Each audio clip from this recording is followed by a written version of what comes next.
Welcome to the best thing this week.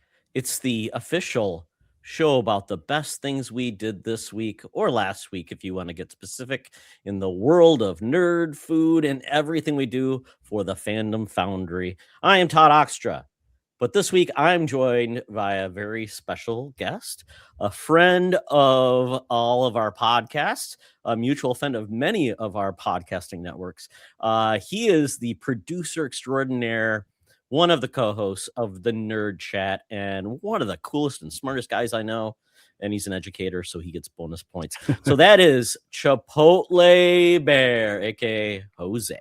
How are you doing, Jose? I'm great, Todd. Thank you for having me here tonight. It's I'm stoked to finally be on here. I know I've been listening since episode 1, and I know Logan talked about it the other week from XCP, and I was like, "Ooh, that's exciting." I'm hopeful one day I'll get an invite from Todd. So lo and behold, it was just like right around the corner, and so excited to be here and talk about great things. I was just telling Todd before the show started that it's going to be a busy week in the world of education. It's the last week before break, and we always joke that it's like the last lap in Mario Kart, right? When the music gets faster and everything gets all crazy. That's what this week feels like. So it's nice to celebrate some positivity before we go into that and spend time with a good friend. You know, like I was actually surprised, Todd, you're getting a Christmas card. I was working on Christmas cards today, and I was like, man, like it's really cool that just a couple of years ago we didn't really know any of these people, and we built this like nice community. So anyway, it's going to be great. Happy to be here. Thank you for having me, and happy Sunday night. I am very excited. I don't have last year's card readily available, but I love your stickers. I love all of that. And Jose, I am working on something. It may just be digital this year because we have it's crazy with everything that's happening. Had a Starting a busy new year network, with all me, this too. stuff. It's kind of like I don't even have all my assets and everything ready together. So it might just be a digital card, but I do love the idea that that you do that and you were so awesome at doing it, and I love the creativity that you and the group always does with all of the things they do, like Dan's, his birthday and doing all those fun things, and it's great. I really have leaned on you too for even advice about using StreamYard, which I am finally doing, and it's working great, and I really love it. So but yeah, I've loved being part of the Nerdchat friend circle.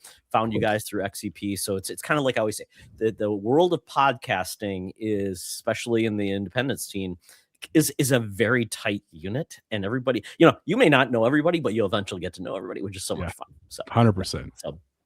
So absolutely. But the real reason we're here is we talk about the things we love. And one of the things I really love about you, Jose, is that you always bring up like this stuff you're reading and doing anything. Like, I don't know where you have this time to read and have kids and do a job and do a podcast and also put up the stuff you do for like the overlays and all the links and all the things you do every week. I love your thumbnails. There's always fun.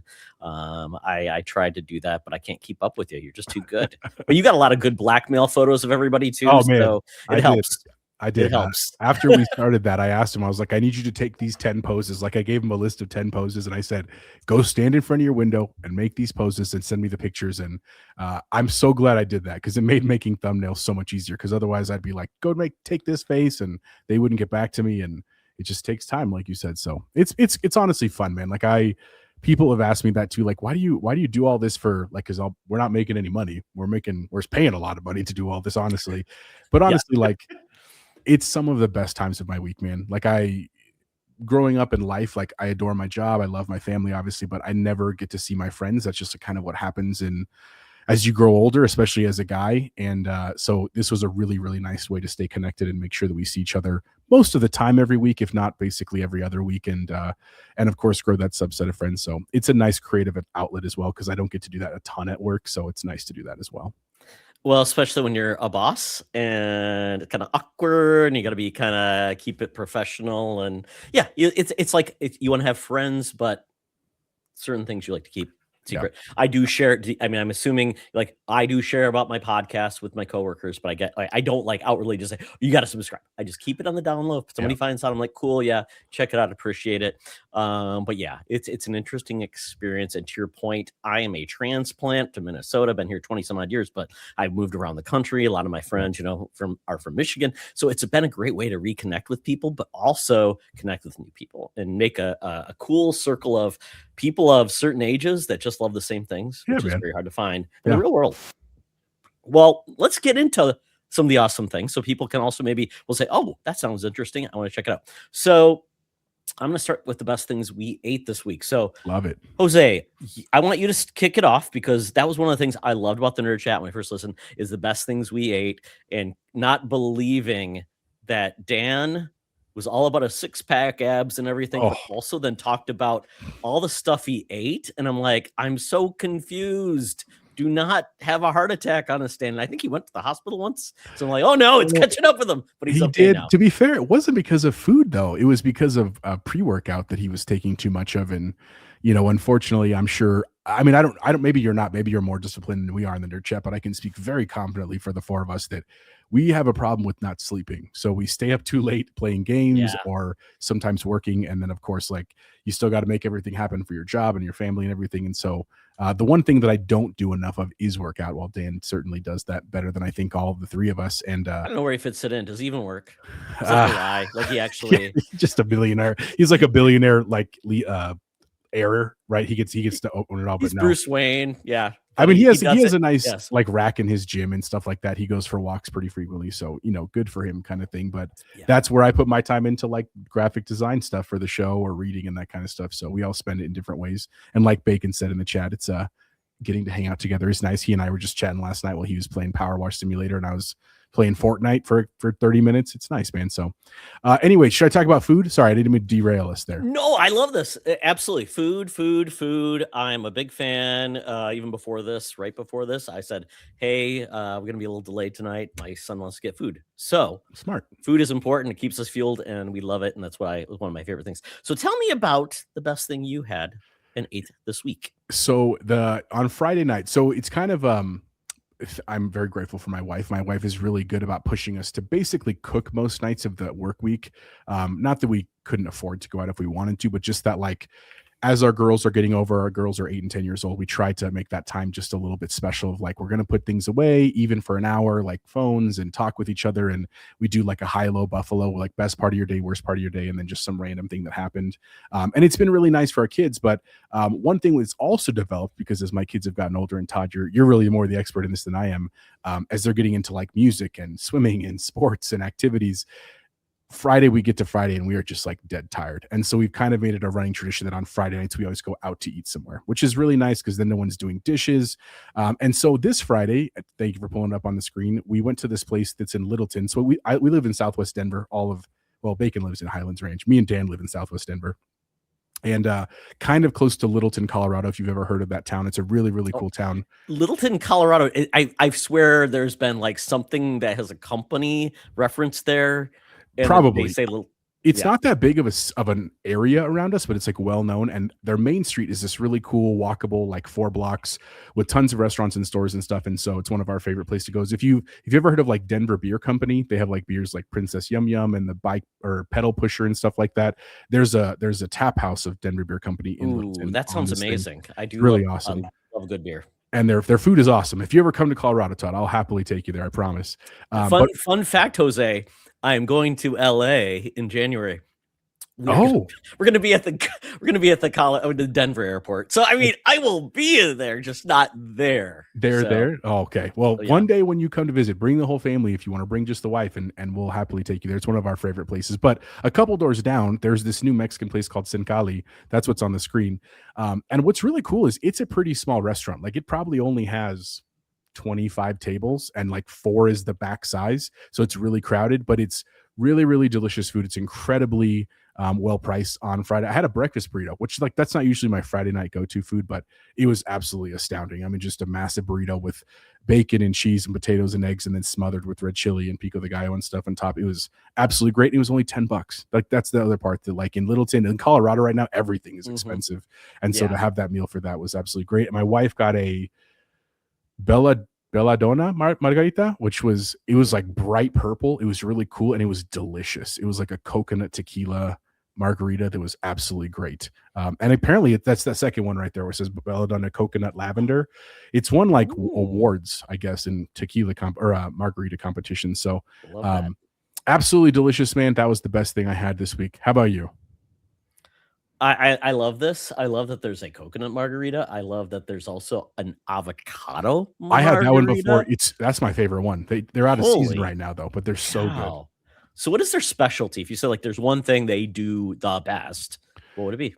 I mean, they want to sell you tacos, like street tacos, Mhm. not like Taco Bell Got it. tacos. Yeah. And they're very good. The first time I went, I had the birria ones, which are like the really soft meat with like a ton of cheese that's like grilled, and it Mhm. was very rich, but So, absolutely I call it delicious. like the French dip, Mexican French Yeah, dip. that is exactly what it's Mexican French dip. Yeah. So I've had Yeah. that before. I've had burritos the other 2 times, and then a torta, which is basically like a Mexican sandwich with steak inside.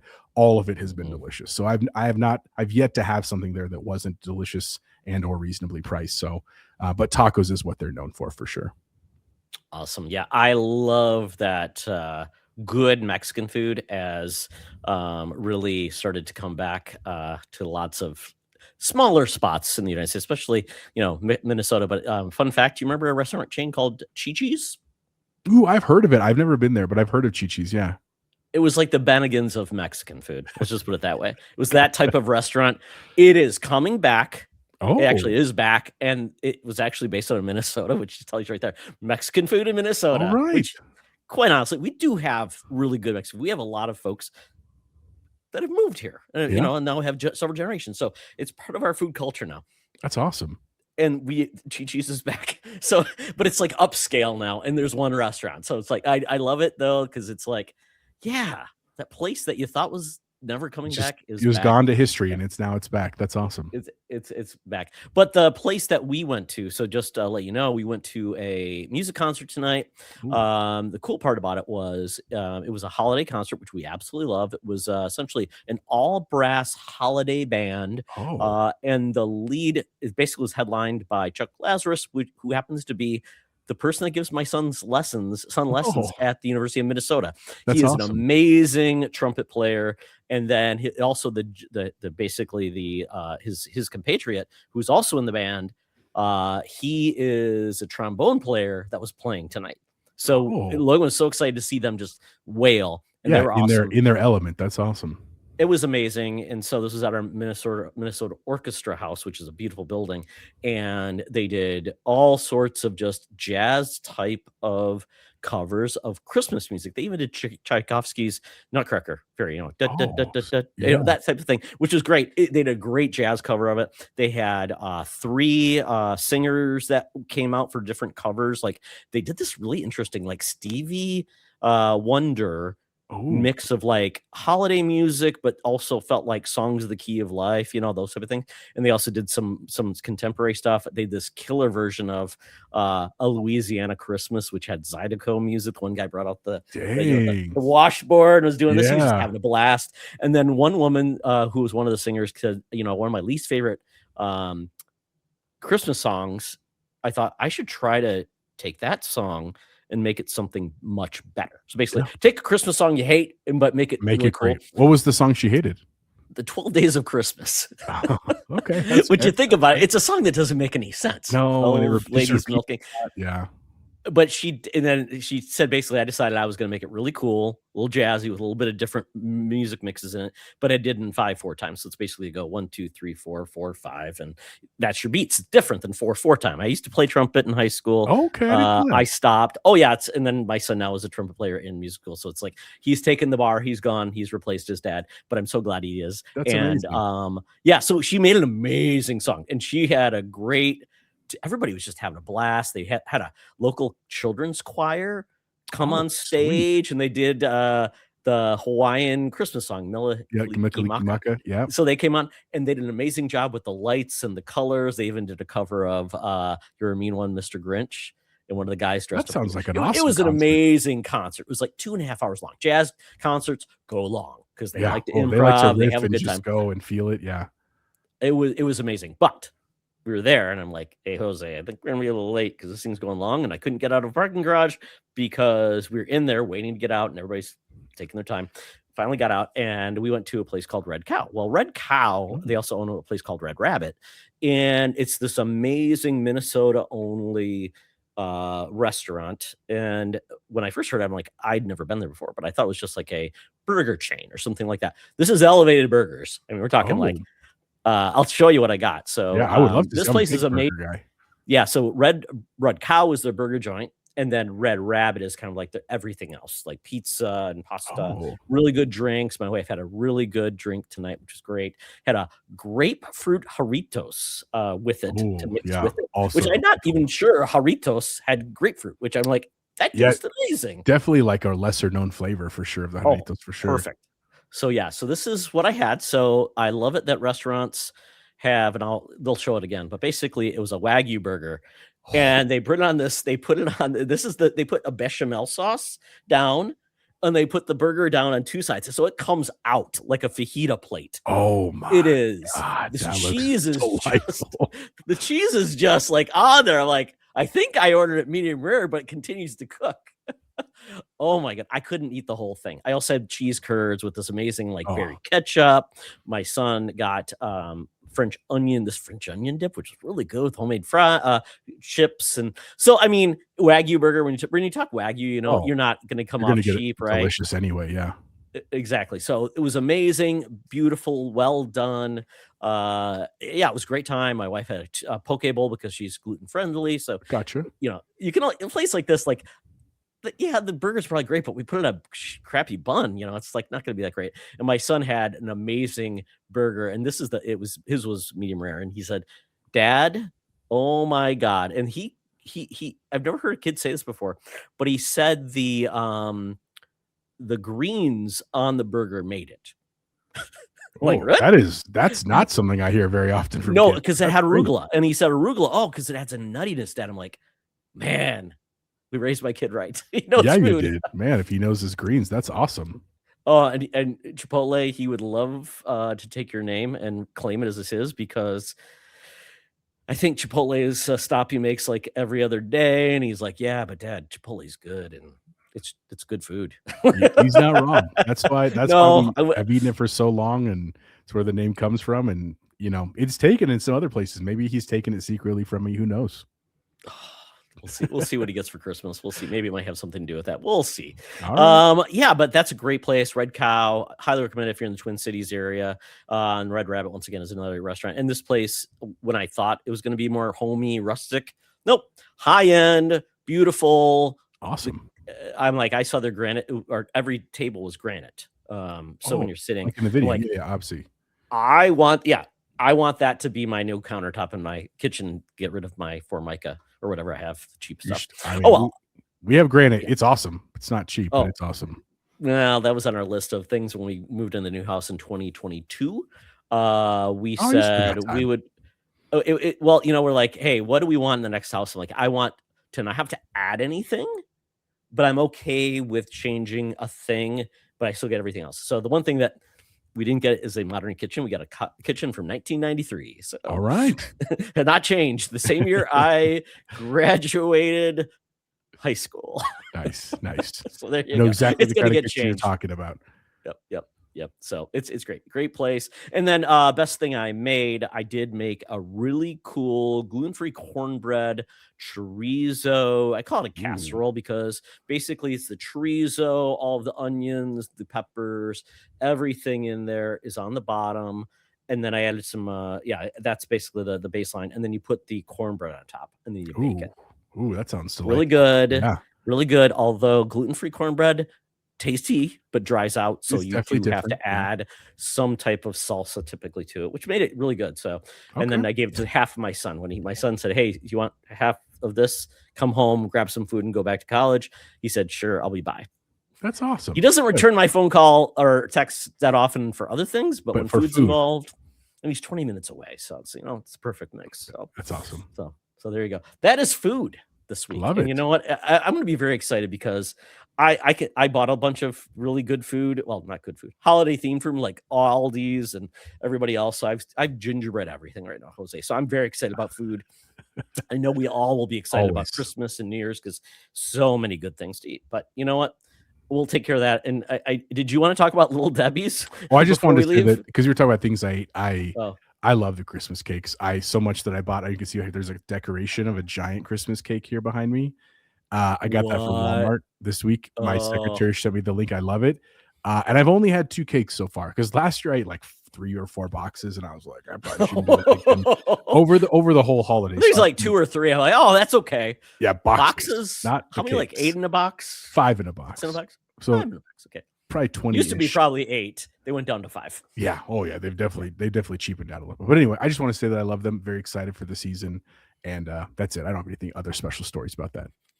The only other thing I can count on is Little Debbie was, for some reason, I don't know if they're still sold in schools for like a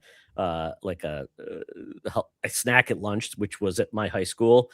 Little Debbie's were just there. I'm like, oh, that's so healthy for us. Oh yeah, no, they got rid of that a long time ago. Okay, okay, good, because the Nutter Butter bars were my favorite. Yeah, it was there when we were there too. And then my favorite though was a little pumpkin. They're cutout shapes that are filled with pumpkin. Oh, really good, really yes. good. Yeah, not great for you, but really good.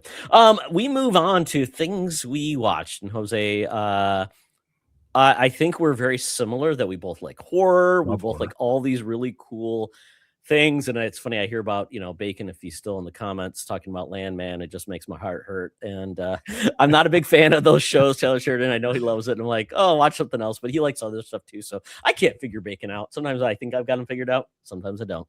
It's okay. Yep, we're all an enigma to some degree.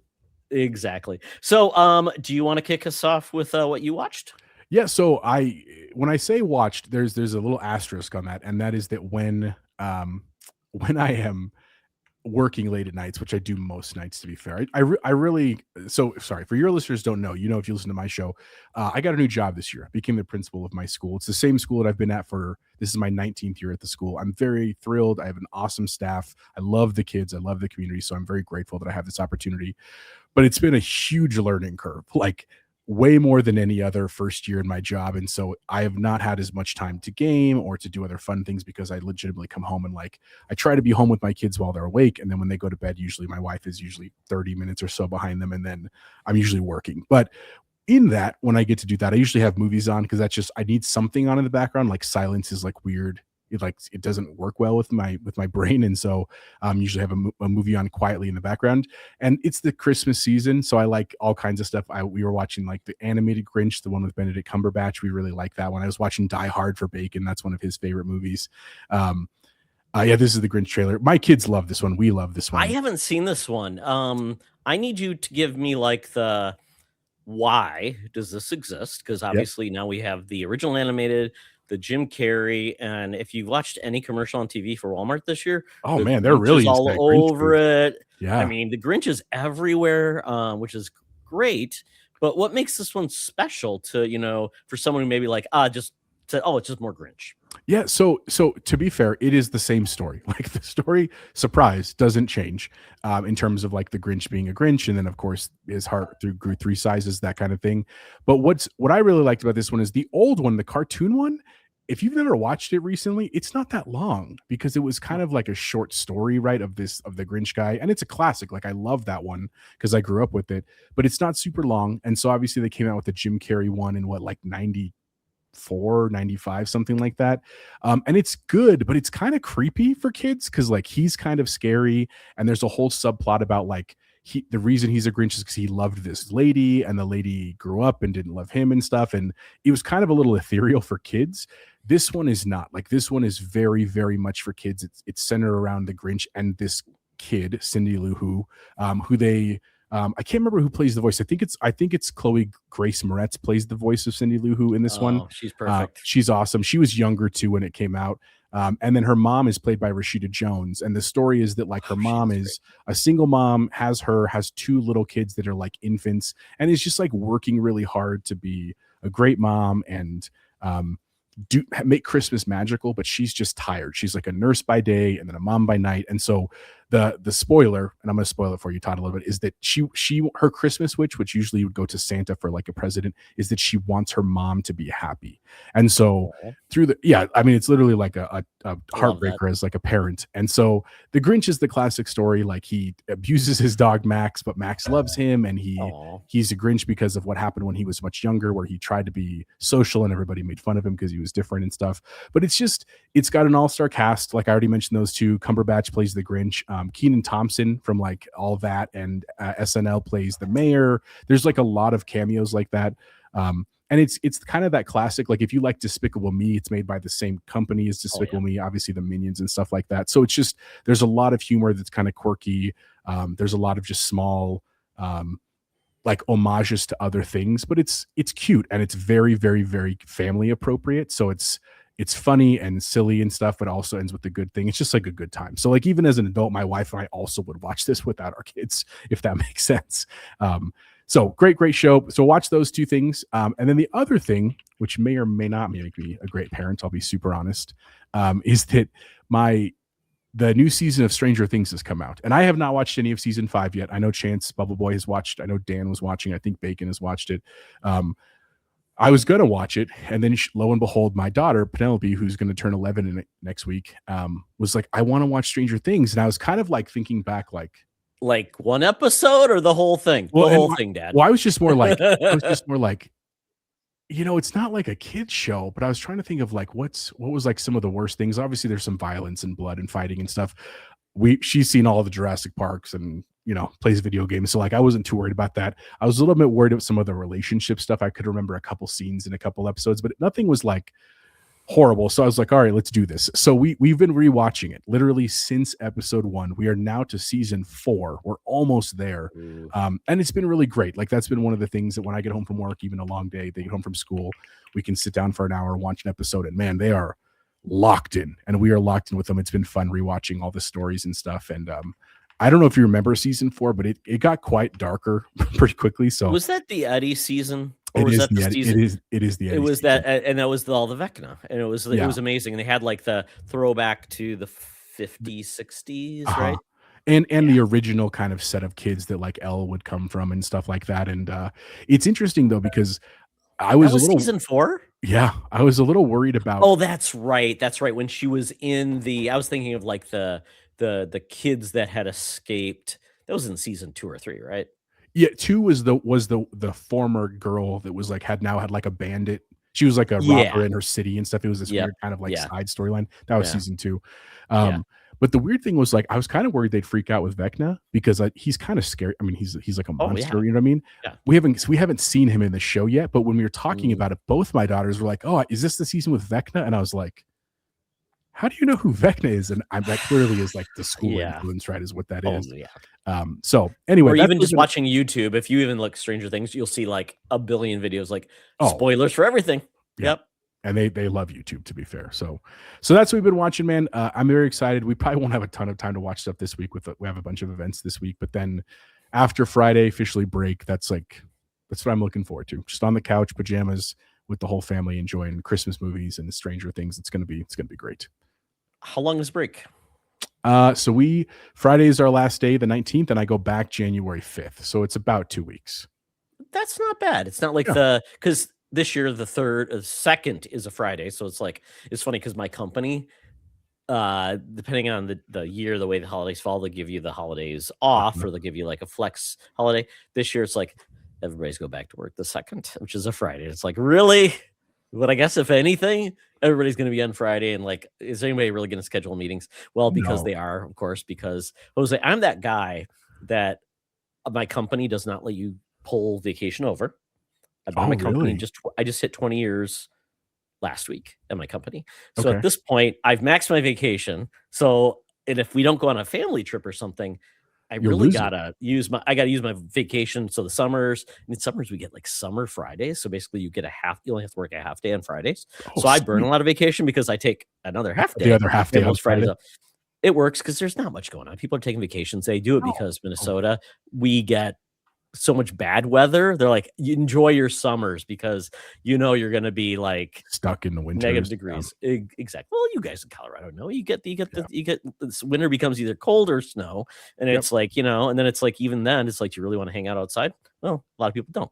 So but we don't get the ice you guys do though. I mean, we get ice obviously, but like the ice storms that you guys get up north we do not get those here. We don't have that kind of climate. It gets a little weird. Yeah, it gets a little weird, wonky, depending on like, don't be 33 degrees because then it would rather be at 30, 38 or 40 to get just rain, or you want it to be so cold nothing happens and it's just snow and we get rid of it. But so this year is weird because I'm basically done Friday this week coming up, and then I am going back on the 2nd because my clock starts over again. And then I'm off the I'm working the 2nd, and then I'm off a week because I'm going to vacation. First vacation I've ever taken in the winter. And we're Okay. going to LA. We're gonna go to we're gonna do all the parks. So Disney, California, Universal Sweet. Studios, Hollywood, and then we're gonna go to San Diego to visit my in-laws. So it'll be a fun time. Oh, So it's that's like gonna be a great trip, Todd. You're gonna love that, dude. this will be like the longest I've ever been off without like not having a job, which I haven't. I mean, that would have been when I left the Air Force because I was getting a job out of it. So this is the weirdest thing. So I feel like this is going to feel very, very weird. I probably hope I don't forget my work password. We'll see how it goes. But yeah, so it's kind of nice. I'm very excited about it. My son, though, is almost in the same boat, Jose. College Christmas breaks, yeah. and you probably remember this. They're no joke. He's done. He's probably done this week, right? Well, yeah. He has one exam on Tuesday. Then he has some type of trumpet performance at noon, which my wife's pissed off because how's anybody going to see this performance? And they don't broadcast it. So I told my wife, record it, just put your phone down. So you're not recording it, but you get the sound, not the video. It says it's like in the middle of my workday. It's at noon on a Wednesday. So good luck with that. What a mess, man. So especially like how many kids and kids at a university, not a lot of parents can actually attend those events. A lot of kids are out of state, so it's kind of a mess. I just wish better, but that would be my son's not so favorite professor. So we talk about it's crazy they wouldn't broadcast it. It's so easy to do that. Some of it they can't though. Some of it can't because of the copyright of the music and stuff. Yeah, and see, like even when you're at a concert, they won't even let you record it with your phone. Like, sir, turn that off because I guess I'm going to leak it and sell it for millions. I'm going to put it on Twitch. I'm going to get so many viewers. You did get your wife those Meta Ray-Bans spotted. You can just stream it straight from her glasses. Oh, that's a good one. I did see a cheap pair that I'm like, it's like $40. That I'm like, who would know? I wear glasses over my glasses. Well, to be fair, you have to, when you record with them, it does turn on like a little light up here. But I've seen all these hacks on YouTube where you can unprogram that out. You can just cover it? Well, no, it has a thing where if you cover it, it won't let you record. Like there's a sensor, but there's a bypass you can do. Obviously, like people figured that out quickly. So anyway. So as I was saying, my son is off. His last thing he has to do on campus is the Wednesday. His last exam is Tuesday. And then he doesn't have to go back until the 21st of January. Oh my, what a lucky dog. I know. I think I only got like 2 weeks, 3 weeks, maybe. Yeah. So it's perfect for us because then we can just take them, avoid all the people that are traveling during the holidays with their families, and then it's just us. So the parks will be nice and empty. And yeah, dude, the weather's gonna be great. It'll be a little chilly still in Cali, but it'll be much warmer than Minnesota for sure. Oh, absolutely. Just so excited. But I did want to say one thing's your kids, when you talk about them being scared of something, if they survived this, Jose, they'll be okay. That's what I'm saying, dude. Like it's not a bad movie. It's a good movie. No, it's fun. Scary looking weird. Dude. Like he looks like Leprechaun, like Warwick Davis. Warwick Davis, remember? Like back in the day. Oh anyway. Yeah. So I'm like, they can survive that creepy little kid. It's kind of like, did you ever play? Was it Twilight Princess? Where it was Twilight Princess. Those little weird kids that Link hung out with in that game. I didn't play Twilight Princess. I played Wind Waker and I played all the ones prior. I don't think I played Twilight Princess though. It's not a great game, but obviously it was like one thing she did. But these are the ugliest kids I've ever seen in my life. I'm like, they gave me nightmares. So yeah. So let's see. Okay, so what did I watch? So I watched so I'd seen this movie before, but a lot of people haven't, and I think it's an underrated Christmas film. It is a horror black comedy with an amazing cast. So this movie is called Krampus. 2015, Adam Scott. It has got I'm blanking on her name, Academy Award winner. It's got right there. Connie. Is it Connie? She was Nurse. No, Nurse Joy. Yes. It's not Eve Falco. That's Sopranos. Oh my gosh, she was in Hereditary. What's her name from Hereditary? Yep.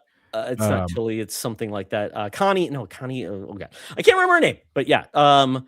Amazing actress, David Koechner from Anchorman, Toni Collette. Yep. And then if you've watched a great show called St. Dennis, it's a good one. It is. Well, the head nurse is in this too, which I like. Oh, it's the head nurse from St. Dennis. Gotcha. Great cast, great kid actors. This movie is so great, but basically it's telling the story of Krampus, this family who has got horrible relatives coming. There's a lot of disconnect. There's a Adam Scott's mother is from Germany.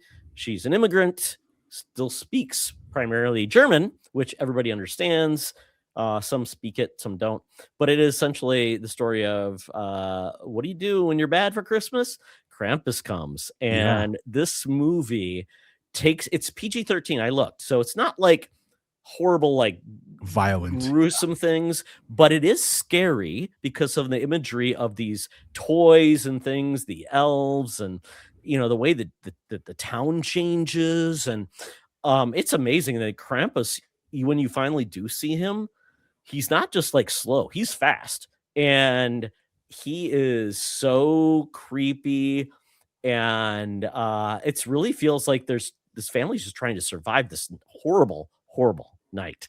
And I love it to pieces. Once again, black comedy. It's kind of like if you mixed Vacation, Christmas Vacation with, like, I don't know, a slasher of evil. some kind. Exactly. But and I won't give it away, but this movie has a lot more to it than I think a lot of people. Yeah, there's some heart elements. Stay to the end, right? At the end, right? I remember.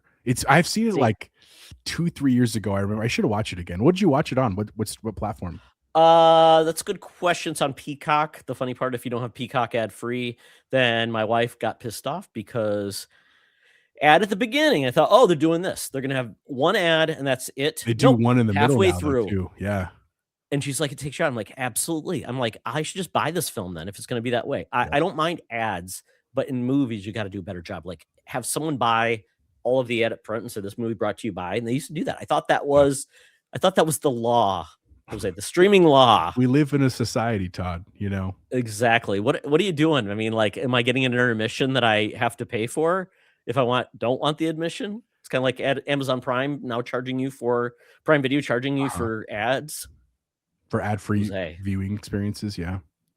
It's crazy. What am I supposed to do? Oh, well. But definitely Krampus, it's one of those hidden treasures. I have a few hidden treasures when it comes to holiday films. I don't want to share them. I'll probably share another one next week that I think is really great. So I think everybody needs to know what is outside of the norm of holiday films so we can find these hidden treasures, because there's a lot out there that I think deserve to be seen. Let's see what else. And then the other thing I watched was Pluribus. Have you watched any Pluribus? I have not. I've heard good things. I know I think it was Bacon. I think Bacon said he's watched it and really enjoyed it too, but I know nothing about it. Other than I've heard it's good. Okay. So do you want me to share a trailer or not? Sure you can. I mean, it'll have no words. So basically, I'll just put it on the background. So if anybody's worried, do not watch our YouTube of this right now. It is an Apple TV Plus. I got a good deal on Apple TV Plus on Amazon Prime, which was great. And it's a really unique show. I've watched one episode, so I can't tell you much more than that. It is essentially by the creator of, I believe his name is Zach Galligan. Is that what it is? He's the creator of Breaking Bad. Also did, Just Call Saul. But the big part, the takeaway, he also started off as a writer for the X-Files. Oh, okay. So with that, this becomes his entry back into the world of sci-fi, but with the writing, characterization, everything of a Breaking Bad. These characters are real. They are unique. They act like how we would in a very crazy world. I won't talk about the situation, but let's just put it this way. Something happens in a sci-fi type story that completely changes the world. And at this point, there are a few people that are unaffected, and it's that story going forward in a modern world. It's a unique take, and I'm so glad that we're getting this type of take in a science fiction show, because I think it works really well to make you see how a story like this could work and see how humans can behave. So highly recommend it. I'm on episode 1. Okay. I think it's up to episode 7 now, Apple TV Plus. And I know this is controversial as well, but I prefer the weekly drop because I am too busy and everything dropped at once. I would never watch anything. I'd forget what shows are around and it would move by. So this actually gets people talking, engaged, and it can grow an audience. So I think this is how we keep shows alive versus getting canceled after 5 weeks. And it's like, oh, nobody watched it. I'm like, or you got like halfway through and you got pulled away to something else, or you were told it was canceled. And then guess what? You don't watch it anyways. which is just Interesting. sad. Oh, because it's going to get canceled. Yeah. Gotcha. Yeah, which is just sad because I feel like some things only need a season. Some things great shows only got one season, like Firefly, and that's okay. I don't think you should not watch something good just because it only got the one season. Yeah. So that is the other thing I watched. Highly recommend either of those things. And Stranger Things, Jose, I did get through the current 5 episodes. I'm so in. So it's Christmas and then New Year's, and so where we go. So good luck with getting the kids caught up, so you don't have to. We'll get there, Todd. I promise you. We'll work hard at it. I promise. This is mandatory. Like Christmas doesn't happen unless we're ready to go. So yeah. Do they have to watch it with you for it to count, or do you have to watch it with them because that's the point? I don't think they would. They could. I wouldn't be mad if they would, because again, I have events at work this week I have to go to, but I don't think they want to because there's a connected piece of us doing it together. But we do have to pause and explain some stuff, because otherwise things would just go over their head and then it wouldn't make sense later. But I think they like that, so that's been fine too. Oh, I totally get that, because it's 80s. Well, I lived through the 80s. You lived through the 90s. So yeah, it's a little mix of that, because even if you grew up in the 90s, you were part of the 80s, right? So yeah, because I'm old. I grew up in this. I was born in the 70s, grew up in the 80s, and you were probably born in the 80s. I was born in the 80s, grew up in the 90s. 85. Yeah, there you go. 85. I was 75. So 10 years apart. There you go. Which is great. Not far enough apart. Now it doesn't really even matter, right? Because it's we're all just old dudes playing games together. That's all we do. It's different when you're like, I am 12, I am 15. It's worlds apart. Yep. Yes. Yep. Or college and career and things like that. So really quickly, best things we did. I talked about my concert. That is what I did. What was the best thing you did this week? It's just a real quick thing. So I told you Penelope, it's her birthday on the 23rd. And she is going to be how old? She's going to be 11. But she's celebrating. Is that a weird one? You're almost getting close. Younger, older. She's siblings though. It is not in our household weird, but we're on the precipice. You can see there are times when it comes out with attitude or questions that are good questions and deserve an answer, but just they're very clear signals that there's a shift coming. You know what I'm saying? Yeah. So that part has been hard for us as parents to some degree, exciting. Harder for you than her. Correct. And she has her. Is she your oldest? She's my oldest. She has her growing and changing thing first week back in January. So that means we're going to. Oh no! What is that? Still 5th grade? Still 5th grade. So we'll have to. Oh my god! How do we know it's always 5th grade? It's was yours 5th grade? Yeah. So mine was 5th grade. Yeah, it was yours. Is it boys and girls separated?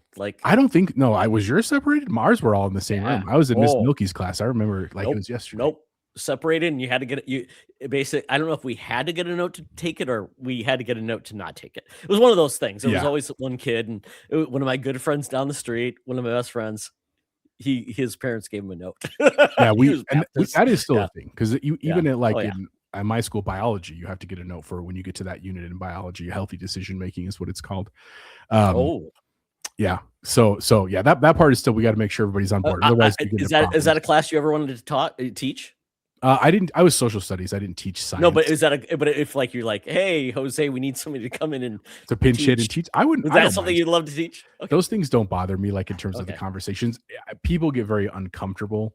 I understand why. I get it. It just doesn't bother me, and I'd rather the information 7 in the middle of it. It's guys, we're trying to be serious. Yeah, exactly. We're trying to be serious. Everybody, pay attention over here. But anyway, because it was her birthday. Her birthday's coming up. She celebrated her party this weekend.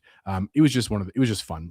Seeing her run around with her friends. We went to this place called Slick City, which is it's a bunch of slides, and they give you a little mat you ride on them. It's kind of like a bounce place, but there's no bouncing. It's just the slides. And cheap or expensive food, but you get pizzas and that kind of stuff.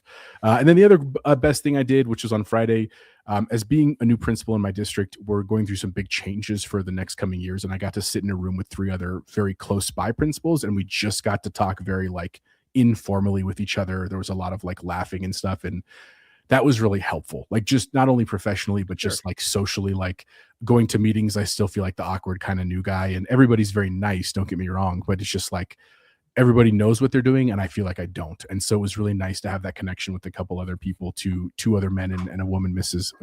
Keller at a close by school. So it was great, man. That was the best thing I did this week. Nothing super crazy fun personally. It was they're all work related and family related, but nonetheless a good week.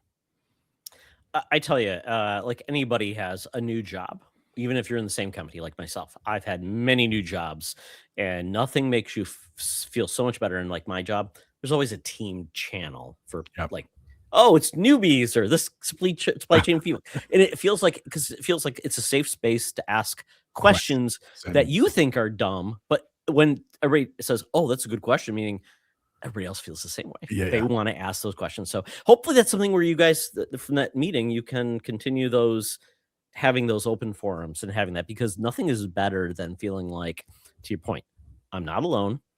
Everybody's struggling, and this is how we can all make each other better. So It I, is. I appreciate that. And Yeah. what's wild is like again, like I'm 40. Like I've done this job a long time. I've been in my school a long time, but it's really, really nice to just have kind of like access to each other. And to be fair, when I got the job, all three of them like texted me separately and said, like, hey, if you need anything, let me know. I'm here.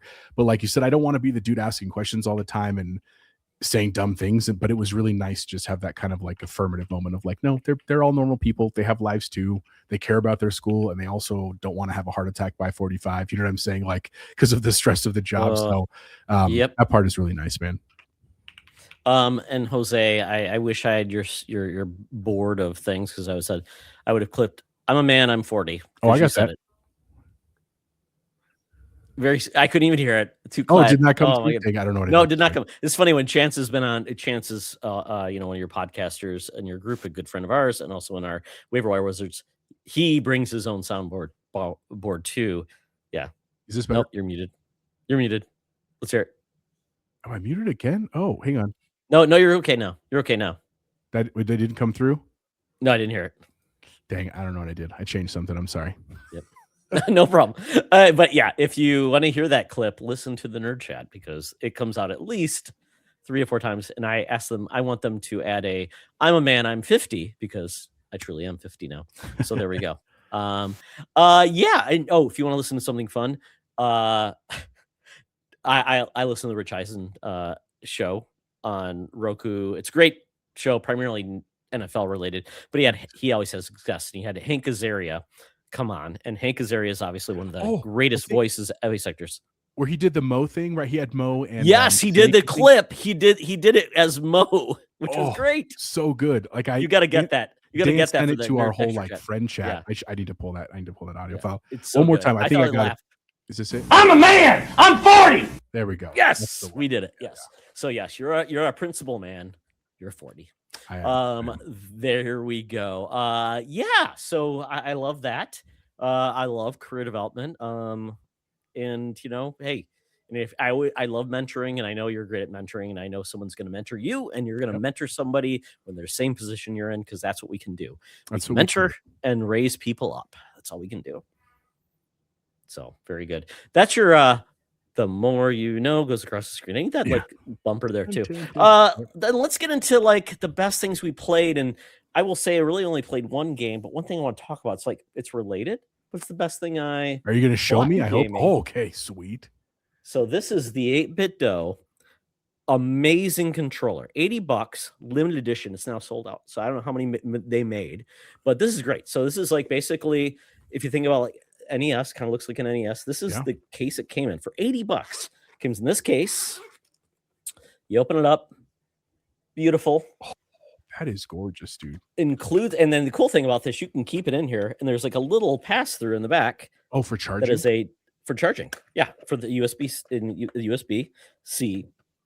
Believe me, it opens up. It's very hard to do this. Believe me, I'm going to do a unboxing and a thing with it. I'm like, how do people even do this? See, I'm dropping stuff, Jose. I'm breaking it. And it's just excited, Todd. It's okay. It's exciting. But yeah, it comes with this awesome dock. The dock comes off, obviously, and then it's, charges. Has the USB-C right there. That gray color brings back memories, man, of the NES stuff. That's so awesome. It's beautiful. And then it comes with this. So basically, if you plug it in here, the adapter is here. That is the 2.4G adapter. And then you can plug this into any USB-C device. It supports Switch devices, PC, Android. So I can just plug this in, man. Yeah, and it plugs back in, which is great. I love these 8-bit dough because they look like Mario bricks. Put in there. That's great. Really cool. Also comes with an NES adapter. So you can plug this. Like the original NES? Yes, it comes with an adapter that you plug into the NES port, and it's wireless. Oh my God, that's Connects awesome, to dude. this. And this controller is amazing. Has TMR joysticks. Jose. Okay. And it's got the, I know Dan and everybody complains about this. It's also got the little buttons you push in to make these short. So I like those. That's what I have on my Elite. I love that. They're great. They're great. So they're put in there. It has back buttons. It has got it's got amazing LEDs. Let's see if we can turn this on. Here we go. Amazing LEDs that you can change the lights. It is beautiful. Dang, for $80, that's a steal. Has so many settings. Yeah, and then it's not only got the R2s, R1, R2, but it's got these little R3s and R3s right here in the middle. So if you can see those, so it's got an extra set of buttons. It's USB-C charged, works with a billion things, and comes with a dock, and then you can just charge it. So, and the battery is amazing. So, and it feels great. It's those TMR sticks are amazing. Yeah. And what it made me feel like is everybody else has to raise the bar for their base controller when 8-Bit does something like this. Yes. All these extra things. Even it came with like a little, what's his name? The robot that came with the NES. Rob. Was it Rob? Rob the robot. It was Rob the robot. Yeah. Like ROB. Robot something. Yeah. Or, R dot. And it's a keychain. Came with it. So I'm like, and it came with a beautiful box and packaging. And I'm like, it even comes with keycaps that cover up the caps with like 1984. And this has really cool, like just dates of like different things, important history dates. So like $80. And I just saw that one that Xbox just introduced, $90 for the Fallout controller, which is just a controller with some pretty graphics on it. Like $90. Yeah, dude, they got to step their game up. It's crazy. PlayStation is out of control, and their battery life is 2 minutes. And then Nintendo's Pro controller is pretty damn good, but once again, it's Nintendo. They're charging you $100 for a what is it, Virtual Boy thing? So yeah, for the cardboard Virtual Boy. Exactly. And so that ties into the only game I played, which was Metroid Prime 4. Finally came from GameFly. So yes, Dan, came from GameFly. Tell me about it. How is it? Oh, it's beautiful. I played on the big screen, played it. It is definitely a different approach to Metroid, and I think that we've seen, because it does feel like it's more like a straightforward action game than in a Metroidvania. So I don't feel like there's much of the come back. Yeah. They didn't make it a full new world. They made it kind of like it was parceled off. And so they brought in the bike to kind of bridge that gap. To basically make open zones, I guess the best term. I haven't gotten very far into it. But I do believe with the Metroid games, Jose, I don't know how many of you played like since whenever, but the last Switch Metroid was Dread. Yep. And then now we've had Metroid Prime 4. Yep. So Dread I wanted to love, but they made the difficulty pretty high. Yep. But they also made the controls more difficult than needed to be. Like, so Metroid would move her arm and change it since it's 2D. You had to push one button and then move it with the other. But then you also wanted to move fast. So it got to be like, oh no, I'm doing a lot of buttons for one thing I want to do. So essentially what I ended up doing is I used a programmable, I had programmable Joy-Cons that I could take. You could like create macros for, basically. I could, and I could use back buttons to do it, which made it so much better. Yeah. But with those back buttons, or with the Joy-Cons, weren't NFC enabled. So if I wanted to get like the extra energy tank for the Amiibo, I couldn't do it. So in this way, I feel like it's a lot of extra steps to do things with many more control things to input, like scanning. You click this button and then you do that. And then you click this button and then you do that. And it's like, holy cow, this is more complex than it needs to be. Yeah, just make it simple, man. Simple buttons. It feels like, and I always felt like Nintendo was the simplicity company because they just had that Kirby Air Riders came out. It's like, oh, we increased the buttons by 100%. Now there's 2. There's 2 buttons now. Exactly. Which is so funny. And the game is not getting that great of reviews, which is just sad because this game took 7 years to make. Oh my God, so long for them to make. Yeah. But it's also sad for us because I think we have Metroid Prime in what's it called? Fantasy Critic. So that's not good because I'm pretty sure that was our last one. We were hoping for a big win. the last time I saw it was bordering on 80 going down. That's not good. Not great. Obviously, you're thinking this is the game that's not going to fail because Dread did so well. Yeah. So we'll see how it goes. But I enjoyed it for what it is right now. I'll probably play it again just to see did I miss something. Sure. Yeah, and then other than that, I'm just waiting for some more games. I did play I just returned it because I liked what it was. And but it didn't click with me in regards to going the long way. So it's kind of like a Souls-like 2D action fighter. Sweet. Chris John loved this game. Let me just pull it up really quick from my Gamefly queue. I'm also getting the Terminator 2 game. Oh, you have to tell me who that is, Todd. That looks cool. I'm so excited for it. It's coming in the mail. Gamefly once again. Yes, I do buy games from there too. Oh, the game was called Absalom. So let me just even pull up the trailer because if a lot of people aren't familiar with Absalom, this is an amazing fighting, almost like you think of like a Final Fight type of like Streets of Rage type of game. It's definitely a brawler, and you do get the Souls-like portion is you die, and then you can go up. You can continue to keep your attributes, but you're essentially doing runs. So I guess Hades, I guess, would be the way to compare it to. Or like Dead Cells. Did you ever play Dead Cells? A little bit, but you're not going and getting, because you're not getting specific weapons. Yeah. You're keeping the same move sets, and it's like these are your move sets, but you're getting this thing, and you can control things. And I really enjoyed it because the art style is amazing, and it plays great. And there are 2 characters you could go between. So even you could play like a stealth assassin type character, is like more I guess stealthy and fast, versus like an elf. And you do have a skill tree. You can change things. Let me just share my screen. But it's a beautiful game. I mean, I'm like so happy it exists. I can't remember who actually made this game, but I think it's fun. I think it's co-op as well. So I would highly recommend this. It's just not cross-play. So I was going to play it with Chris John. He's a big fan of this game. He is, but I think this might work well with you guys because you love co-op games.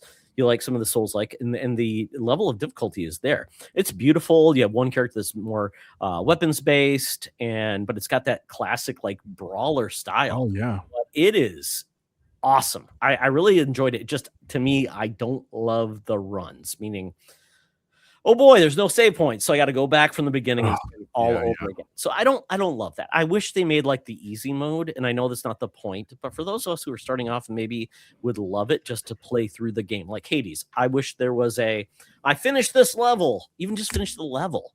Yeah. Or like a choice because you could go back to the beginning, or you could start from a checkpoint. Correct. If you really wanted to be like a grind and you do this, but the boss battles were cool and you can do some really fun things. But once again, when you die, like they're going to show when the character dies, you go back to essentially like a goddess who will then imbue you with different abilities to upgrade your skills. So essentially you're doing your skill building when you come back, kind of like Hades where you'd upgrade your weapon. But yeah, then you can go back to these different things, upgrade more things, and swap things out. And then you can also swap the character. So you can go to like more of an elf or of a dwarf that's a little bit more heavy duty. Like so stout, it's a so I think it's a really good game. And then you add this tavern element to it, which is great. You can meet new players. You can even recruit some players to play with you, which is kind of fun. Cool. Almost like a like NPCs are real people. NPCs who are basically your like, I hired a mercenary who comes with you. So awesome. it's got a lot, and it's like $30. So the animation's beautiful, the gameplay's great. It's just I don't want to say I don't want any more roguelikes or Souls-like. I just want them to come meet me halfway. Yeah. To give me like the dumbed down version, because it's not going to hurt the core game. It just means you might get people that like love it so much they're like, oh, I played it this way, now I'm going to get really good and play it the long way. I don't think that hurts anybody, and I think it brings the game open to more people. Nice. And then you have Todd, and then you can ride like boars and animals too, like Golden Axe. Oh, right there, I see the dinosaur on the screen and the crab and stuff. That's sweet. It's okay. I'll have to check it out. I've heard good things. I think it's a game if you can get it on sale for like $15. But once again, the whole thing that really made me mad was it's not crossplay. So meaning Chris has it on Xbox, I got it on Nintendo Switch. It really says, well, then why am I keeping this game? Because I'm going to play something else single player. So, oh well. But that's that's what I'm up to. So, Jose, gaming. Obviously, you do a gaming podcast. Yeah. You've been busy though. So, what's keeping you attached to a controller when you should be sleeping or watching something, or I don't know, eating food? Well, so the good news about that is that I was one of the. I'm really happy with it. I'm sure some people would say that I'm a sucker. I was one of the people that bought the Xbox Ally X when it came out in October. And one of the things I've really enjoyed it truly overall, but one of the things I really love is that at night, typically like when we're kind of relaxing as a family, we are watching TV together. A lot of it's not always Stranger Things, but even sometimes when we're watching this kind of new run of Stranger Things, I get to be playing games while I'm doing that, right? And obviously not like super hardcore, super in-depth games where I want to be engaged in like the dialogue and the story and stuff like that. But just really can I don't want to use the word. It's almost like the game where you can you don't even have to really engage too much with it because Correct. It's like scratching an itch. Right? Exactly. And so for me, I have wanted to play Outer Worlds 2 since it came out, but I had never played the first one. And so I had asked everyone, and everyone's like, you don't really have to for 2. It does like the story isn't a continuation, but you probably should. It's not that long. And so I finally did decide to bite the bullet when I was on vacation in November, and I did it. And I played the whole thing on the Ally because I didn't realize it was not play anywhere. And so I got like 80% of the way. So answer that to me. So it's not playing anywhere. So when you say that, you play on the Xbox Ally X. So I can't. So here's what happened. So we were on vacation. We went to Disney. It was awesome. That's why I know you're gonna have a great time when you go. So we'd come home at night, and my daughters were tired, and they needed to go to bed. And I was tired physically, but like mentally, my mind was like racing. So I needed something to like calm down. You need to sit down. Let everything drain. It's like me watching a show. Yes. It's like, okay, my brain is now relaxed. 100%. And so I could put in headphones and play this game, play Outer Worlds, and on the Ally X, which was great. Great battery life, great screen. Like I'm really, really thrilled with this thing, even though I know it's expensive. So I played it, and I probably got about 80% of the way on the trip. Now, granted, I did quite a few of the side quests, but I definitely was golden pathing it most of the time. And so when I got home and like back to work and all that stuff, but after a couple of days and things had mellowed out, I was like, I kind of want to play this on like my TV and see what the graphical difference is, because I think it looks beautiful on the Ally. Like I have no complaints, but obviously I never played it on PC. Is that a 1080p or like a 1080p screen? The Steam Deck is to 800p, right? It's lower resolution, but correct, works well for what it's 1080p, but it's definitely I'm averaging like 75 to 80 frames on high settings on the Ally, which is so Jose. Looks great. I was gonna say hopefully that's not a complaint. Like I only got 85 frames. Like, hey, no, I'm thrilled. 30 frames again because it's on high settings and stuff. So I'm thrilled with that. But I would say, have you thought about hooking up an eGPU to it and like put a 5090, Jose? Because you may need to do that, right? No, I have not. I have not. In a backpack, just put that there. Can't lay down anymore. Hot from the heat dissipation. Yeah, you can't even sit down with it. You have to sit up because if you get burned. No. So anyway, when I got home, I got here, and here's what's crazy. I downloaded Outer Worlds, and I could see my save file because my PC was like, you've got X amount of gold or the G's, right? You're like 600 out of 1,000. You got this many trophies. It could see all of that, but when I would boot up the game, it wouldn't give you my save. Like it would say start new game on the PC, so I was like racking my brain. I had the same problem. I had Immortals of Avium. I owned it on Xbox. It's a Game Pass game. Gotcha. I got rid of my Xbox because I was like, I'm going to go all on PC, play PC Game Pass so I can still play my stuff.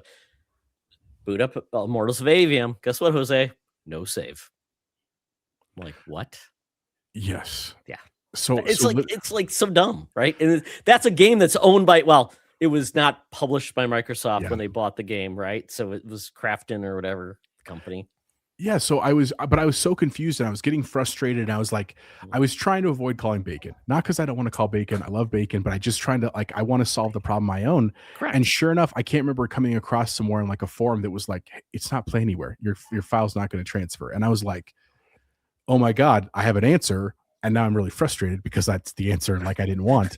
And I talked to Dana Bacon later after I was almost done with the game. And they said, theoretically, I could have taken a flash drive, taken my save file from my that's possible Ally and put it on the, I mean, it's not like an easy save file. Like I'd have to but I was like, because I guess it's because it's coming from a Xbox centric environment system, could work. right? Yeah. So but I didn't do that. So anyway, after I got past that, I was like, now I totally understand why play anywhere is so important. So it's definitely like I'm a big fan of play Cross anywhere. saves are I think that's the big thing. Cross saves. It's kind of like when Yes. Sony did that with things. I think, the companies that get it right, it's like I'm trying to think. Destiny finally did cross saves, right? Yeah. I want to play wherever I want to play Yes.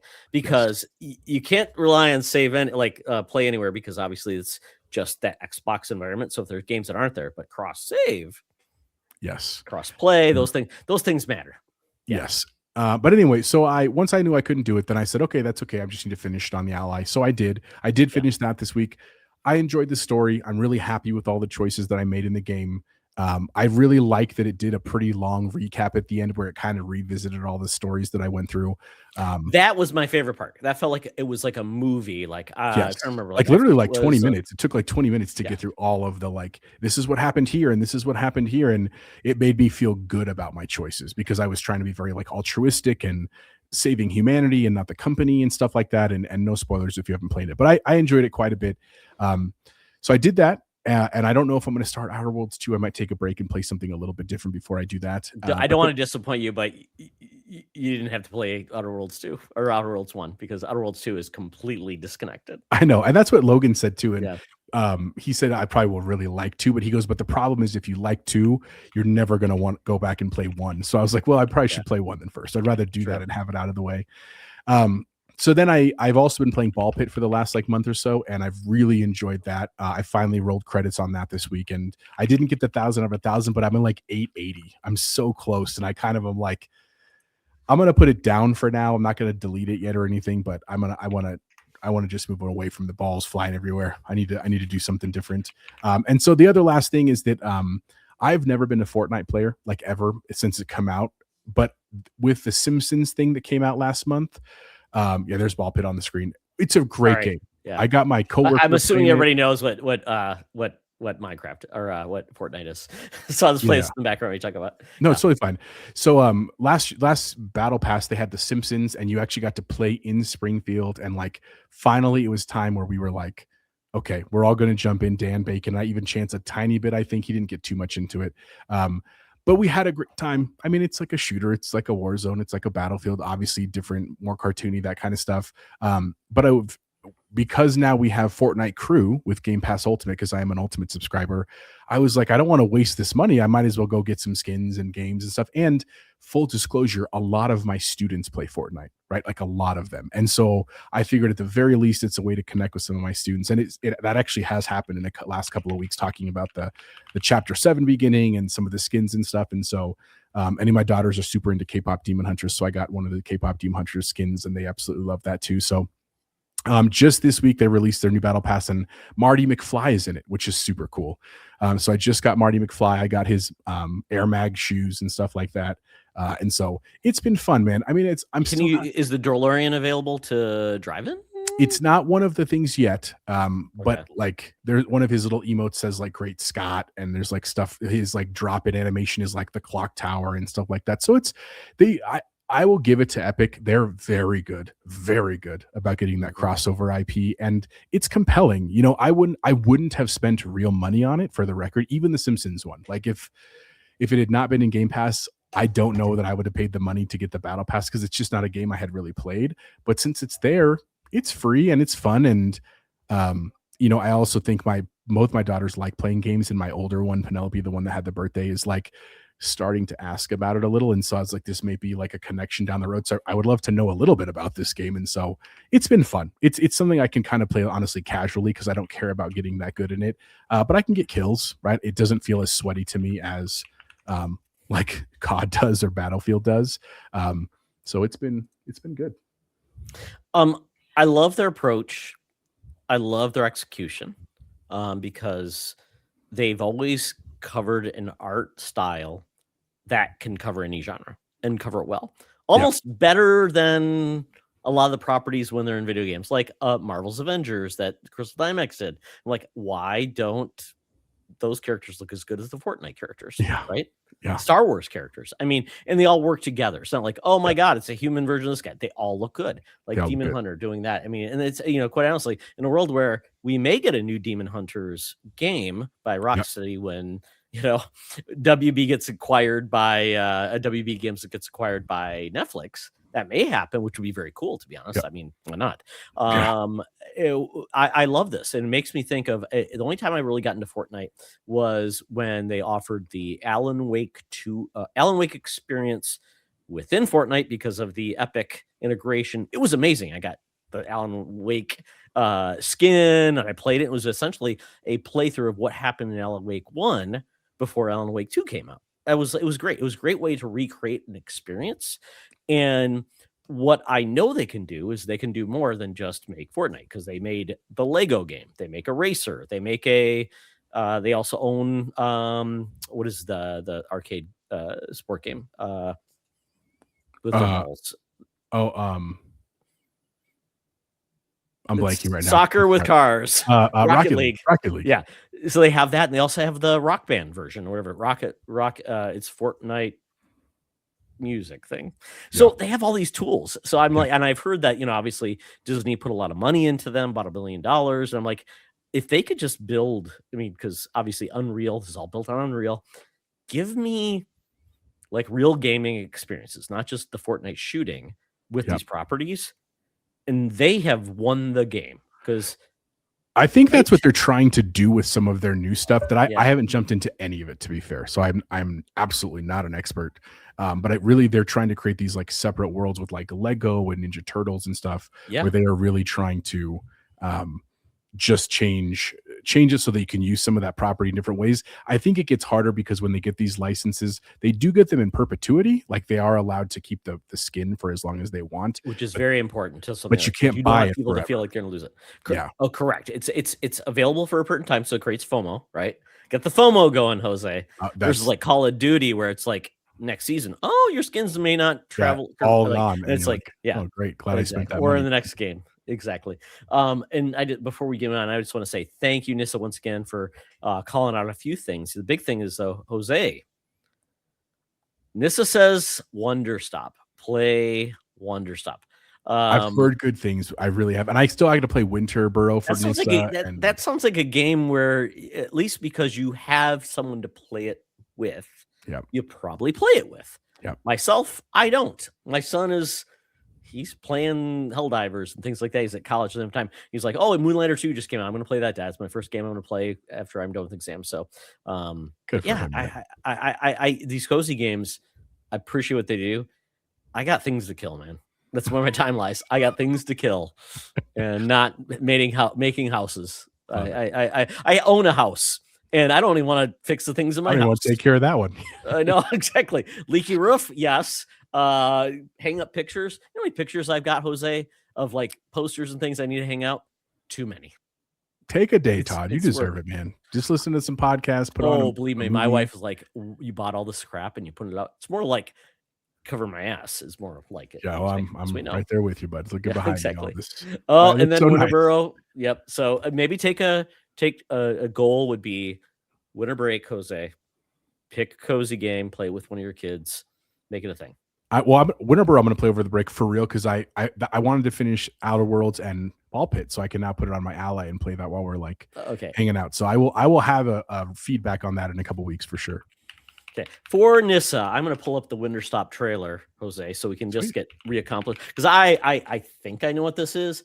I don't know what it is. Is this like the coffee shop game? Yeah, the one where you go into like I thought it was like the dungeon hunting one. But you own it's supposed to be just a cozy game, but then it's like, more than that. It looks like it's like, you're gonna kill people. Now I see what we're doing here. We're like, I'm sorry, I don't mean to fast tea shop. She said tea shop. Tea shop. I don't even like tea. That's my problem. Jose, you're a tea guy? I like chai tea. I don't like other tea, but I like chai tea. No, it's not chai tea. It's just chai. Chai, sorry. Spider, as the Indian Spider-Man would say, it's not TT, it's chai tea. Yeah. Which my wife always yells at me too. It's not TT. I'm like, okay, whatever. Correct. I'm just a poor white guy. Have pity on me. Have pity on the white guy. Just trying to be worldly over here, okay? Exactly. White man's burden. Jose. I love that. By the way, if you haven't watched it, we're gonna talk about like a show. If you now watch The Studio, it's amazing. It's great. I love to pieces. I have not seen it. I've heard it's so good. Oh my god! One of the plots is they're making a Kool-Aid Man movie. It's like a studio with Seth Rogen, who's a white dude. He's like he wants to make good stuff, but he basically told by his studio boss to adapt a Kool-Aid Man movie. And there's a lot of, believe me, Jose, would you guess there's a lot of problematic things in who you can cast in a Kool-Aid Man movie? I think there's a lot of really bad things. There you go. So then you'll love this show because that is like a whole episode of the problematic things of, and then a lot of white guilt of, can you do that? And the question is, well, a Jew is a race, because Seth Rogen's like, Jew is a race. No, it's not. It's ethnicity and religion tied into a region. He's like, oh, okay. We all learn a lot every day, Todd. And they try to figure out like percentages of people you need to put in a movie because based on the U.S. population, it's very funny. How do you get 0.35 Asians in this movie? Awesome. It's very funny. Yes. So Nissa says it's the Wonder Stop is the anti-game. Okay. And Nissa, I appreciate this as a game for you. Is that diplomatic enough, Jose? Great. Thank you. I got the Jose seal approval. So let's move on to, I think we're going to finish up with best news this week. So a lot of great news. But you know what? Jose's still here. He hasn't left me and said, Todd, God, shut up. The Vikings game is in the background, Jose. They're losing to the Dallas Cowboys. So I got that going on. What's the score right now? 17-20. They're playing at home. At least there's a game, though. You're close, The Cowboys are at the 30-yard line of the Vikings, and it's 17-20 in the third quarter. So we're still in it. You got time. JJ hasn't imploded, so we're good to go. So at this point, we had the Game Awards, which I'm no longer going to call the Game Awards. I'm just calling them the Game Trailers. Winter Edition. Winter Edition. With some awards that get handed out, and the rest is a laundry list that could have been an email. And there we go. Yeah. And then somebody gets on stage and says, thank you so much 85 times. And Nintendo gets the Nintendo award. So there we go. Doug Bowser shows up one time to take all the credit and then go back in his hole. Yep. So with that though, but I do, before you hit that, the one of the biggest things this week was, and I'm going to pull up the trailer, the Supergirl trailer. So Jose, what do you know about the Supergirl movie? I honestly, Todd, I know very little. I mean, so full disclosure, Supergirl on the CW, loved that show. So there was a period of my life a couple of years ago where I was trying to like run every day. And it went well, it went okay for like a month or so. But that was the show that I would watch. And I don't know why I chose that show. Like, I think I'd always heard that it was really good. And I loved the Flash CW show. And so I was like, I'm going to try to do this. So I can't remember what season I got to. I didn't get through the whole show, and then I stopped running, and then that's why I haven't finished it. So that's where most of my knowledge of kind of like the Supergirl lore was from that show. And then the only other thing, weirdly enough, that I can even remember from Supergirl is when back in the 90s-ish, when Superman died in the comics, like the death of Superman with Doomsday and everything. Yes. I have this very vivid image of this one cell in the comic book where Supergirl goes to fight Doomsday and he punches her one time and she turns into this like purple jelly thing. And that's it. Like, that's her whole arc in that book. Horrible era of Supergirl where she was essentially a clone, and they try to inject Kryptonian DNA into an alien and make a Supergirl. Horrible. Yeah, the company that did it was the company she worked with actually in the show, which was the scientific company. I can't remember the one that not LexCorp, but there was she worked for. Yeah, she worked for basically. Yeah, there's many DC has many like scientific agencies that are good, bad, and the worst, but that was one of them. So that was a really bad. So that's one of the problems with Supergirl. Yep. She has not had a consistent origin story, but I think we've gotten down to the fact that she is truly of Krypton. Yep. And she was actually 17 years old around that age when Krypton exploded. She was essentially kept in, when she was jutted out, was kept in suspended animation. So she stayed at that age where Kal-El grew up, but was never a citizen. So Kara experienced life on Krypton. She had family. She lived an experience as a teenage girl. Yeah. Left. But when she shows up, Kal is actually older than her, never experienced of crystal, Earth, really, and not of is Krypton. also then the biggest superhero in the world, right? So it's like this really weird dichotomy of like a little sister, yet she is fully a Kryptonian, where Kal-El is not. He's a split. So she feels like she's truly the alien, where he feels like he's this is alien, but a citizen. So it's like, it's like a kid that like a lot of kids, like, oh, my parents are from this, but from like my son born here, my wife was born in the Philippines. So it's like my son is different than my wife and vice versa in regards to their experience. So that's kind of what we're going off of here.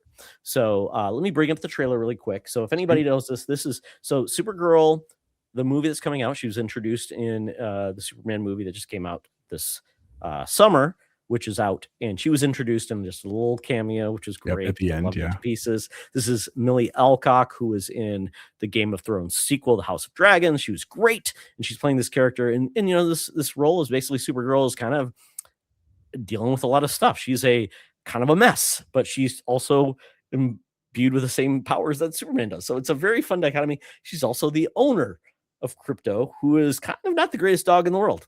He'll behave like every dog everybody owns. They do bad things, and this is what dogs do. So let me bring it up. I'll share that. So this kind of kicks off. It's a continuation of Superman. Kara is kind of doing her thing, kind of a mess. And this will kind of explain why she's a mess. She kind of doesn't give a F, as we would say. She's kind of in her 20s, kind of trying to do the right thing, but she kind of screws up. Doesn't have the same, Kansas upraising that Clark did, Americana, all those things. And so one of the things about this movie, it's based on a book called Supergirl, Woman of Tomorrow. Amazing book by Tom King. It's like 3 years old. It's amazing. Like, she goes to a planet to get drunk. She has to find a planet with a red enough sun. Yeah. So she can lose that ability to not get drunk, because Superman can't get drunk because the yellow sun takes that away. So she goes there to get ripped and to celebrate her birthday, because she's dealing with some like issues with losing everything she ever had. Her parents, her family, everybody. And she remembers that versus Clark doesn't. So this is kind of like it's kind of like the Hangover for Supergirl, but it's also a story of her trying to find her way. And so, not to give it away, but she is essentially helping this girl that you see find revenge. It's kind of like True Grit. If you've ever seen the movie True Grit. So think of this as True Grit, where she's kind of like the grizzled person, made some mistakes, helping someone looking for retribution for something horrible that happened to her family. Nice. And it's a great story. And the fun part about this is Lobo is in this movie. I would say was that Lobo that I just saw that one. It's Jason Momoa playing Lobo, which I love the pieces, because Lobo is one of those characters. He was right around the time that Deadpool got crazy. Lobo did as well. So there's the comic if you want to read it. It's an amazing comic, great story, great illustrations, and the fact that this is coming out and they're going this way, I hope it does great. I hope people stop judging a movie based on the gender of the hero in it. Yeah, just enjoy the film, man. Exactly. I think it's going to be great. She was awesome. I don't know. Did you watch the Superman film? Oh yeah. I enjoyed it quite a bit. I actually really like that they didn't spend so much on the origin piece of it, and we got to just more of the modern stuff. Not that it's a great origin. I love it. I've just seen it like 3 or 4 times. Everybody knows it. I just want to see some more stuff. So I love that they brought in like the Lantern Corps and Hawkgirl and stuff like that. So I'm all about it. Yeah. I can't really talk about anything else because I know we're going to get a Lanterns trailer very soon. Sweet. So it's not worth talking about right now what they showed, which was just a teaser for like 2 seconds. So that is kind of like my big thing I wanted to talk about this week. Other than that, just then we can get into like things that came out for the Game Awards or the Game Trailers Winter Edition.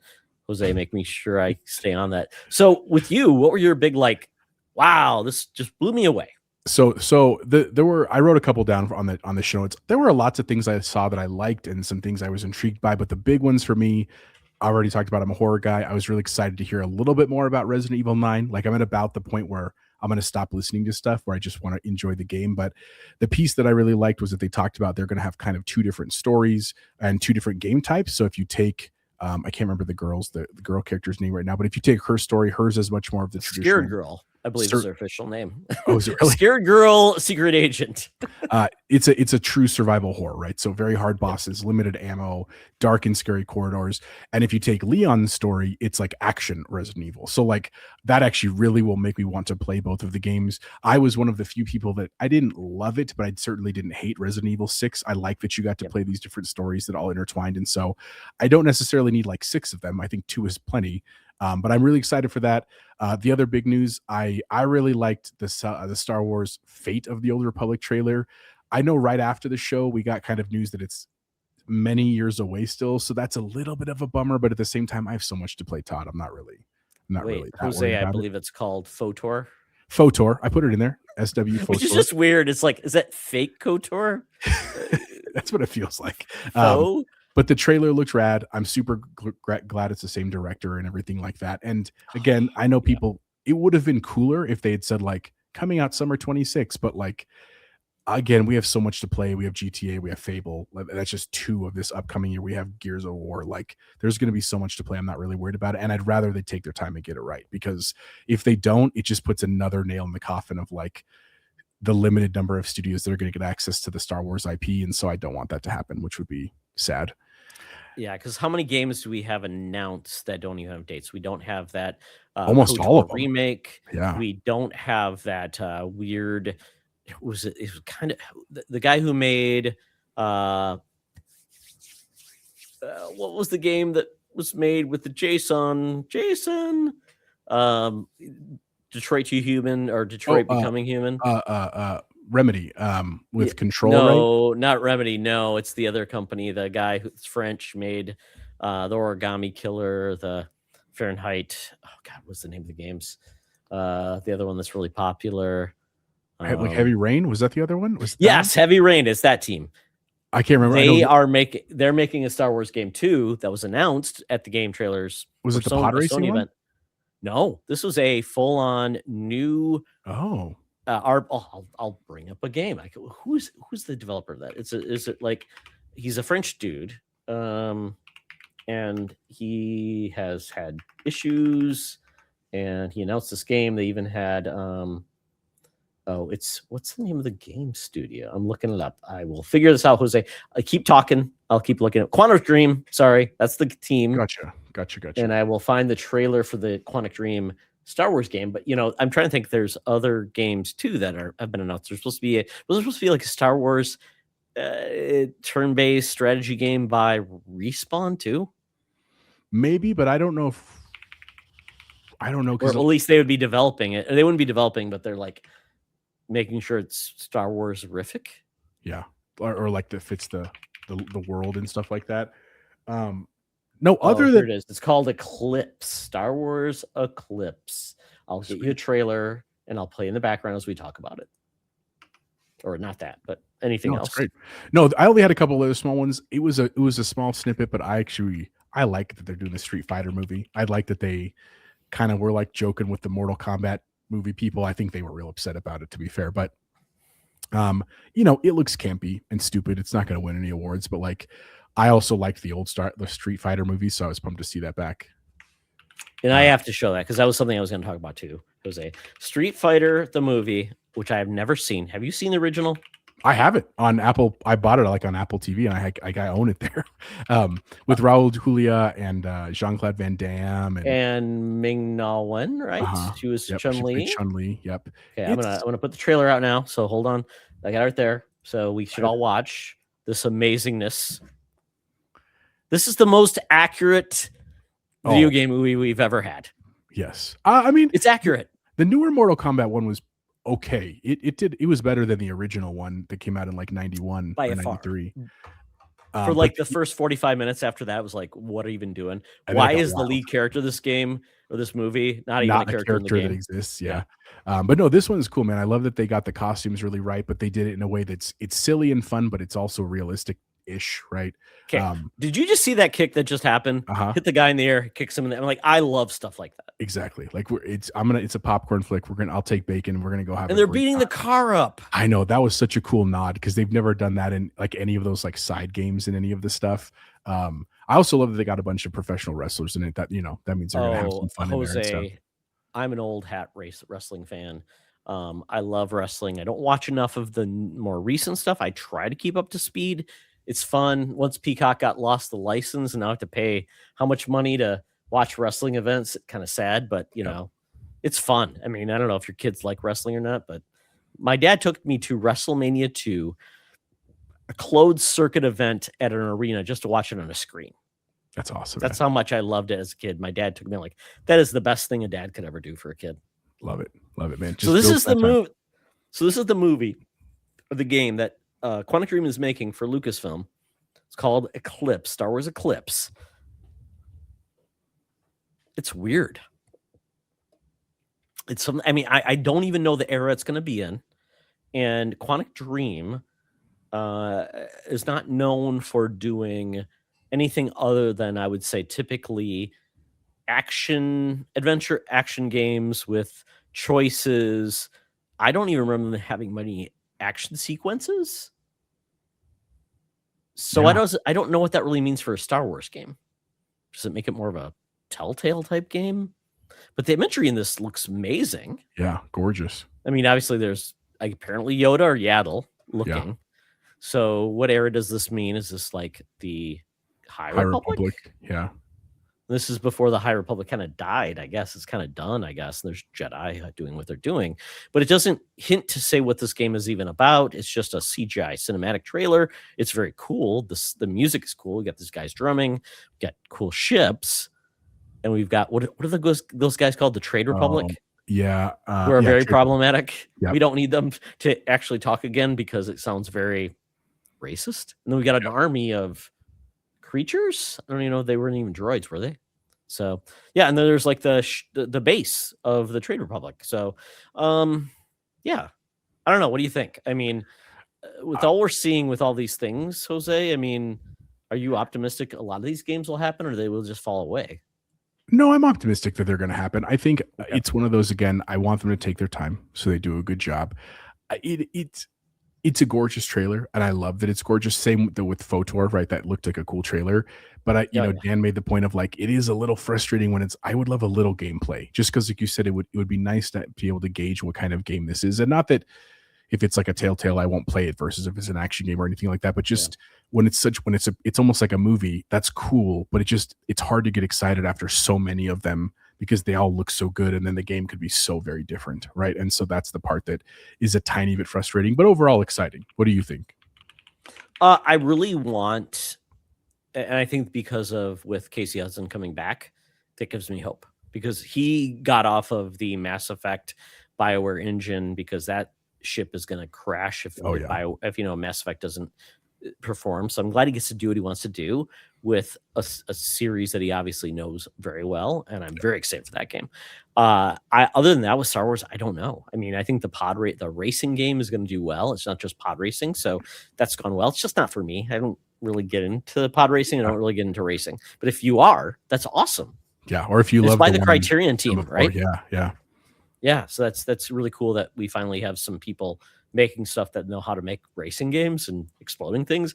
If there's a crash mode in the Star Wars racing game, Jose, that'd be fun. Everybody would be so excited, and that sells like 10 million more copies, right? Yep. Yeah. One of the games I did want to talk about that I don't know if you were going to talk about is called Bradley the Badger. I go ahead. I didn't have that on my list, but go ahead. So this game is by the guy who worked on Mario versus Rabbids. Okay. Which I think is so hilarious. I didn't like the game because I'm not like a big turn-based guy. And this game is an action platformer, but it's tied to gaming parody. When was the last parody game you remember? Conquer, probably. How about, you remember a game called Max Hazard?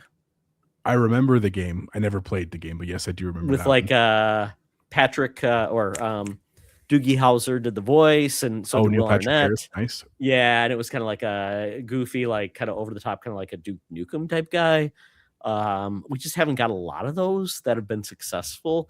But Bradley the Badger is doing it differently because they're taking like essentially a mascot, but they're putting him in Cyberpunk, or they're putting him in like Grand Theft Auto. So let me get a trailer really quick, because I think you get really talented people that can do anything they want, but then you put it in a way that kind of brings more people into the mix versus just saying it's a Nintendo game, and it makes me interested. So this is what the trailer was that we saw, and it looks like 8-bit. We've got almost looks like an amiibo.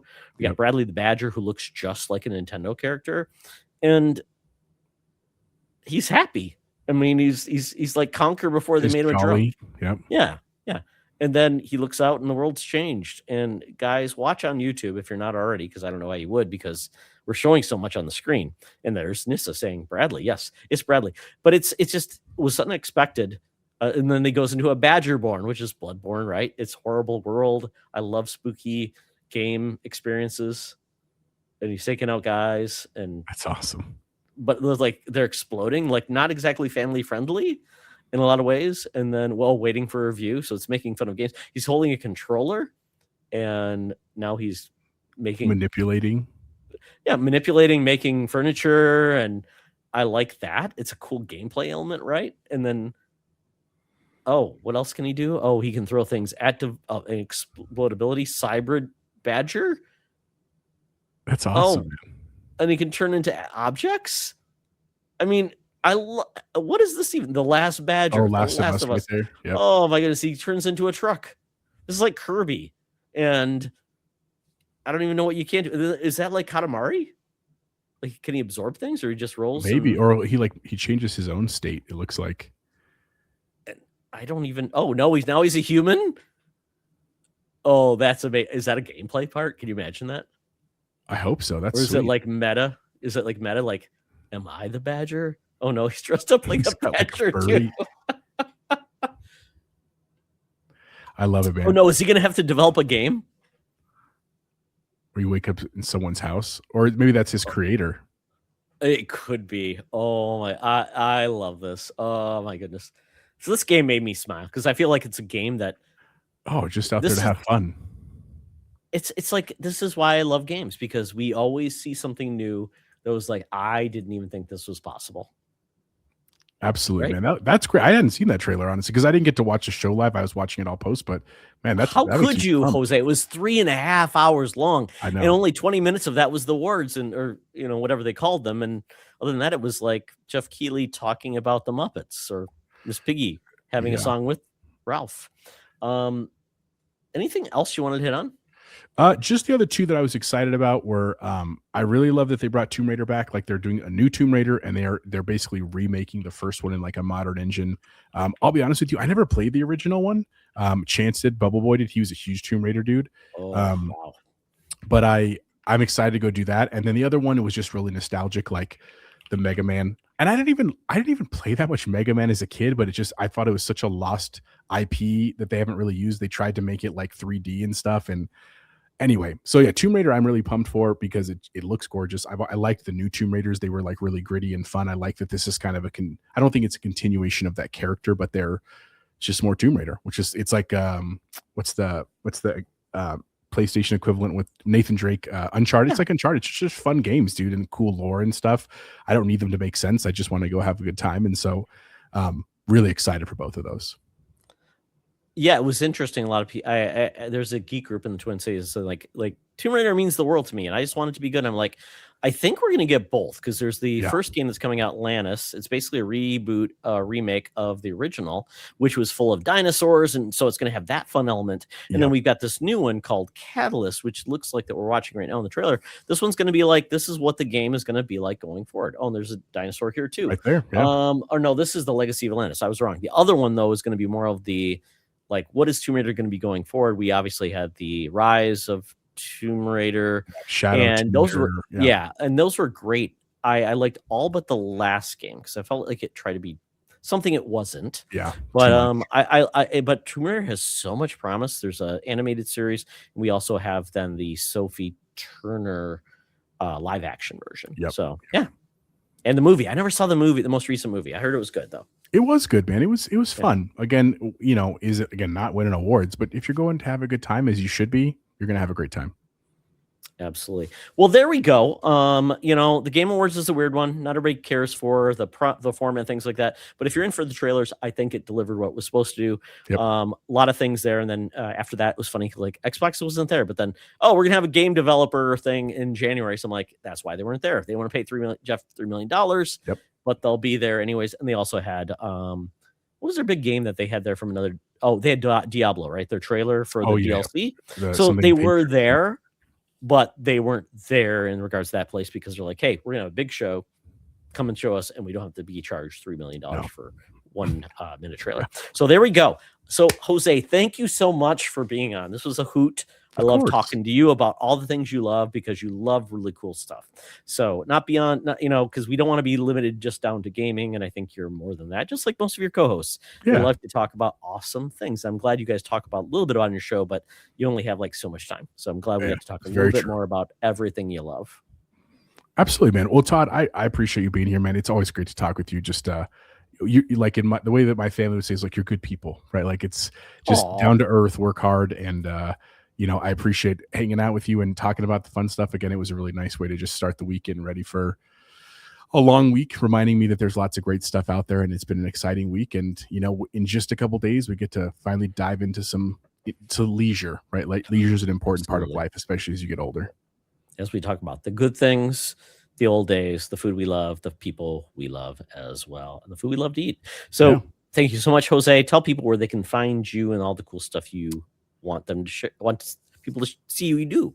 I appreciate that. You can always find us Thursday night is when we record. We're also live on YouTube during that same night. And it's on YouTube, the Nerdchat podcast, where 3 of my buddies and I, we basically just make fun of each other and talk about all the things in the gaming world. And the nice thing is that we get along socially, but we often disagree with each other, which is good, right? It makes the show exciting and healthy and all that fun stuff. And we just got to 500 subs, which is doing some fun stuff on the podcast side. Good luck with that. Thank you. And because Jose, you don't get to eat 8 cheeseburgers, so good luck to you. I don't. When he does that, I'll have a couple that night, but Dan has to eat 8 junior cheeseburgers. We're going to have that special episode over this holiday break. So if you want to see a grown man try to prove himself, we all know he can't do it, but he needs to prove himself. That's fine.